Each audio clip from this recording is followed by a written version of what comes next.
Hello, everyone. Today we are going to be reviewing the scientific method and the process of forming questions and creating experiments. Most of this is going to be review. If you had me for biology or Mr. Thayer for biology, I know we spend a lot of time on the scientific method. But the purpose of this activity is to prepare you for our first lab, which will be on Thursday or Monday, depending on your cohort, in which we will apply the scientific method to a pretty famous hypothesis put forth by Leonardo da Vinci. So, one of the best ways to begin studying science is to examine how scientists try to solve a problem. And they do that by using what is called the scientific method. And the scientific method is often thought as a series of steps, but really it's more of a cycle because every hypothesis that is tested generates data in which you make observations and possibly generate more questions, which can be tested by more experiments. So instead of it being a series of so many steps and then you're done. Think of it as more of a continuous cycle. But the first really starting point is always going to be state the problem. And this is often in the form of a question. So the example that we're going to be looking at today has to do with aspirin. So you might ask a question such as, will taking aspirin for 60 days decrease blood pressure in females between the ages of 12 and 14? The next step is to research a problem. You gather information, you look at studies that other researchers have done. Some people relate stories to doctors that they feel relief from high blood pressure after taking aspirin. Um, you might know of some adults that take aspirin to prevent heart problems. Um, as the researcher, you would do a literature search where you would go through other experiments that were done, maybe on different age groups, maybe on different medications on blood pressure, to get as much information as you can about the problem. The next step would be to create a hypothesis.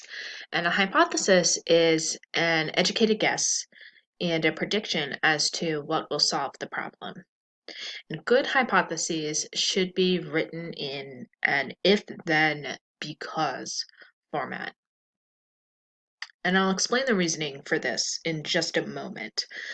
But for our example, we should say if a female aged 12 to 14 takes one aspirin per month for 60 days, then it will decrease her blood pressure because previous studies have shown that aspirin reduces risk of heart attacks. So we have our if statement, we have our then statement, and then we have a because. And the because part comes from your previous background research. The because is the why you would get these results. The because is really your hypothesis. If the if then is the prediction based on your specific experiment that you're going to run. So in order to test your hypothesis, you need to perform an experiment. So in our example, we would take 100 female volunteers between the ages of 12 to 14 and give them some aspirin and see what it does to their blood pressure. All good experiments have two variables. The first is the independent variable, or you might also know this as the manipulated variable. This is what you change on purpose. This is what the researcher does differently. And it's what your experiment is really all about. So in this example, taking aspirin or not taking aspirin would be the independent variable. This is what the researcher is giving to the females. It's what is different between different groups of females. So whether they have aspirin or whether they don't. The dependent variable is the response or the effect of the independent variable. This is also why the dependent variable is often called the responding variable.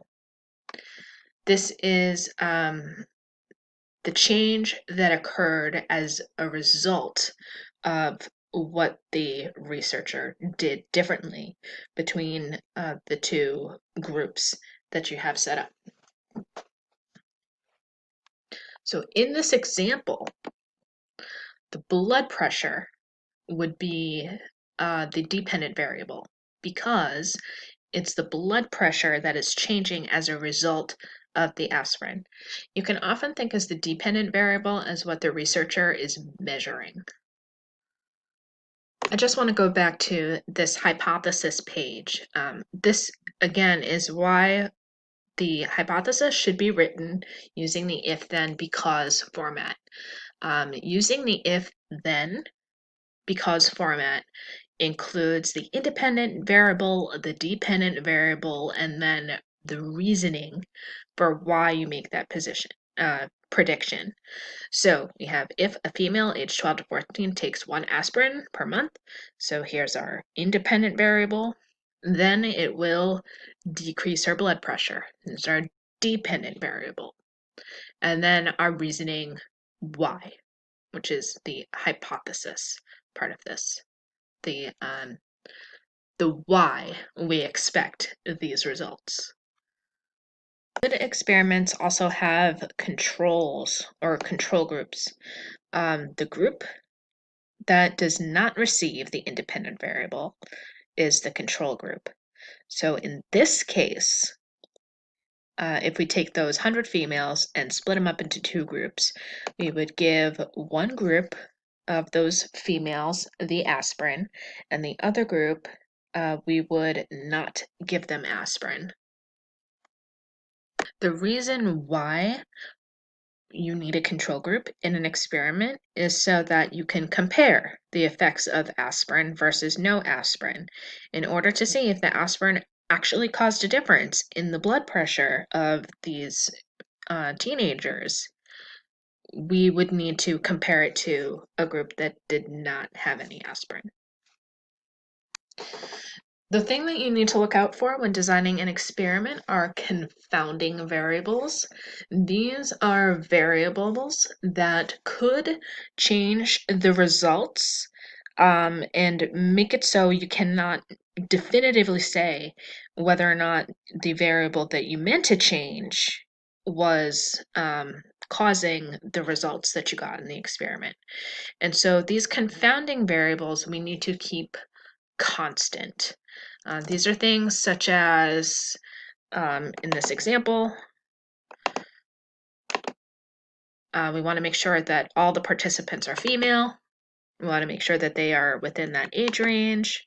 We want to make sure we give them the same dose of aspirin and within the same defined time. We want to make sure we use the same brand of aspirin. So the reason why all of these things need to be kept the same, if we see one group has a drop of a significant drop in their blood pressure, we wouldn't know if it was the brand of aspirin that caused that change. We wouldn't know if it was the amount of aspirin that caused that change. We wouldn't know whether it was the age that was causing the change. So we need to make sure that we keep as many confounding variables constant as possible. So that way we don't confuse the results of our experiment. We don't make inaccurate conclusions because something else is affecting the blood pressure of these females, not the aspirin. So the next step is to record and analyze the data, usually is in some sort of table. So in this example, let's just say that out of 100 females, 76 had lower blood pressure readings after the experiment, after taking the aspirin. And finally, we state a conclusion. You look at the data and you determine whether or not your hypothesis was correct, whether your hypothesis was supported. Um, a single experiment will never prove a hypothesis. We would need multiple experiments in order to prove a hypothesis. But you can determine whether or not your predictions for your experiment were correct. So in this example, if 76% of females had a decrease in blood pressure after taking the aspirin, we can conclude that it is likely that the aspirin had some effect on the blood pressure of these females. That is it for our scientific method review. Please email me any questions if you have them, and be prepared for our first lab when we meet in person next time.